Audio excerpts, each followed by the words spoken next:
SMK, bien. Em tient sih ma frère, em tient. Ya itu. Jadi enak ya gitu ya.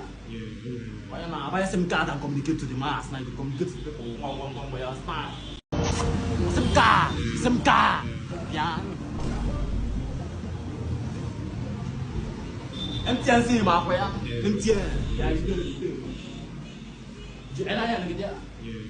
Kaya na apa SMK dan communicate to the mass, na itu communicate to the people, ngomong